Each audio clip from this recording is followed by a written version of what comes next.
Good morning मेरे प्यारे बच्चों। आज हम पढ़ेंगे पार्ट 16 वन के मार्ग में। इसके हम प्रश्नों के उत्तर आज आपको बताएंगे। तो चलिए शुरू करते हैं। नगर से बाहर निकलकर 2 पग चलने के बाद सीता की क्या दशा हुई। जैसा कि आपको हम लोग समझा चुके हैं, उसी के आधार पे प्रश्न बने हुए हैं। नगर से बाहर निकलकर 2 पग अर्थात थोड़ी दूर चलने के बाद सीता जी के माथे पर पसीने की बूंदें झलकने लगीं। उनके कोमल ओंठ सूख गए, वे शीघ्र ही थक गईं। अब और कितनी दूर चलना है, पनगुटी कहाँ बनाइएगा, किसने और किससे पूछा और क्यों। उत्तर है अब और कितना दूर चलना है, पनकुटी कहाँ बनाएंगे, यानी पत्तों की कुटिया कहाँ बनाइएगा। ये शब्द सीता जी ने श्री राम से पूछे क्योंकि वो बहुत अधिक थक गई थीं। राम ने थकी हुई सीता की क्या सहायता की। राम ने जब देखा कि सीता थक चुकी हैं तो वह देर तक बैठकर पैरों से कांटे निकालने का अभिनय करते रहे, जिससे सीता को कुछ देर आराम करने का मौका मिल जाए, उनकी थकान कम हो जाए। दोनों समयों के प्रसंगों में अंतर स्पष्ट करो। आपके जो 2 खंड हैं इस कविता में, तो 2 सवैयां यानी ऊपर का और नीचे का, दोनों में क्या अंतर है। तो उत्तर देखिए, पहले सवैयों में वन जाते समय सीता जी की व्याकुलता एवं थकान का वर्णन है। वे अपने गंतव्य यानी जहां उनको पहुंचना है के बारे में जानना चाहती हैं। पत्नी सीता की ऐसी बेहाल अवस्था देखकर रामचंद्र जी भी दुखी हो जाते हैं। तब सीता नगर से बाहर कदम रखती हैं तो कुछ दूर जाने के बाद काफी थक जाती हैं, उन्हें पसीना आने लगता है और ओंठ सूखने लगते हैं। वे व्याकुलता से श्री राम से पूछती हैं कि अभी और कितना चलना है तथा पणकुटी कहाँ बनाना है, यानी पत्तों की कुटिया कहाँ बनाना है। इस तरह से सीता जी की व्याकुलता को देखकर श्री राम की आंखों में आंसू आ जाते हैं। दूसरे सवैये में श्री राम और सीता की दशा का मार्मिक चित्रण है। इस प्रसंग में श्री राम, जब दूसरा खंड आता है तो उसमें दोनों का प्रेम दिखाया गया है। इस प्रसंग में श्री राम और सीता के प्रेम को दर्शाते हुए कहा गया है कि कैसे श्री राम सीता के थक जाने पर अपने पैरों के कांटे निकालते हैं और सीता जी श्री राम को अपने प्रति प्रेम देखकर पुलकित हो जाती हैं। पाठ के आधार पर वन के मार्ग का वर्णन अपने शब्दों में करो। वन का मार्ग अत्यंत कठिन था। यह मार्ग कांटों से भरा था, उस पर बहुत संभल कर चलना पड़ रहा था। रहने के लिए कोई सुरक्षित स्थान नहीं था। रास्ते में खाने की वस्तुएं नहीं थी। पानी मिलना भी कठिन था। चारों तरफ सुनसान तथा असुरक्षा का वातावरण था। अनुमान और कल्पना से देखिए, गर्मी के दिनों में कच्ची सड़क की तपती धूल में नंगे पांव चलने पर पांव जलते हैं। ऐसी स्थिति में पेड़ की छाया में खड़ा होना और पांव धो लेने पर बड़ी राहत मिलती है। ठीक वैसे ही जैसे प्यास लगने पर पानी मिल जाए, भूख लगने पर भोजन, तुम्हें भी किसी वस्तु की आवश्यकता हुई होगी, कुछ समय बाद पूरी हुई होगी। तुम सोच कर लिखो कि आवश्यकता पूरी होने के पहले अब तुम्हारे मन की कैसी दशा थी।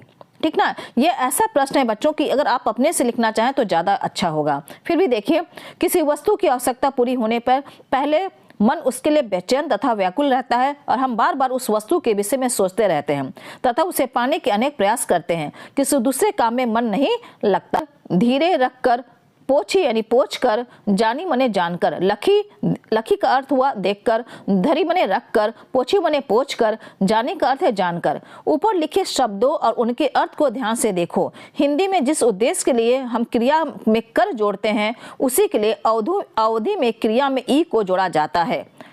देखो, लखी, धरी, पोछी, जानी, सब में ई जोड़ रहा है, लास्ट में क्या आ रहा है, ई जोड़ रहा है। ठीक ना, तो ये अवधि भाषा में ई का लास्ट में ई का जोड़ का प्रयोग किया जाता है बच्चों। जैसे अवधि में पैठ है तो प्लस, अगर वन पैठी है ना, बैठकर, बैठिए यानी बैठकर। तुम्हारी भाषा या बोली में क्या होता है, अपनी भाषा के ऐसे 6 शब्द लिखो, उन्हें ध्यान से देखो और कक्षा में बताओ। तो यहाँ पे देखिए, तो ऐसे आपके शब्द हैं जैसे देखकर। अक्सर देखकर आप लोग कहेंगे ताक कर। देखो, देखिए ताक रहा है, देखिए ये कर रहा है। तो आप लोग आम भाषा में उसको क्या, अपनी भाषा में जहां आप रहते होंगे ताक कर इस्तेमाल करते होंगे। अगर आप कुछ और कहते हैं देखने को तो वो आप लिख सकते हैं। बैठकर, बैठकर, रुककर, ठहर कर, सोकर, सुत कर, खाकर, खा के, पढ़कर, पढ़ के, ऐसे बोलते हैं। ठीक है ना, ये उत्तर हो गया।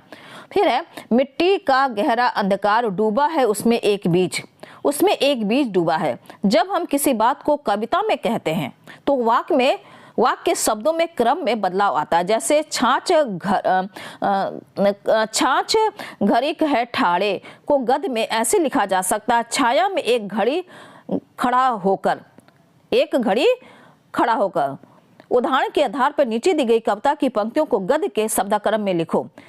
तो इसको जो है आपको थोड़ा सा यहाँ पे समझना है। जैसे जब हम किसी जैसे कोई हम वाक्य कर रहे हैं ना, उसको वाक्य को अगर हम किसी कविता में बदल दो तो जो शब्द का क्रम है ना वो कविता की तरह आ जाता है। बात समझ रहे हैं आप लोग?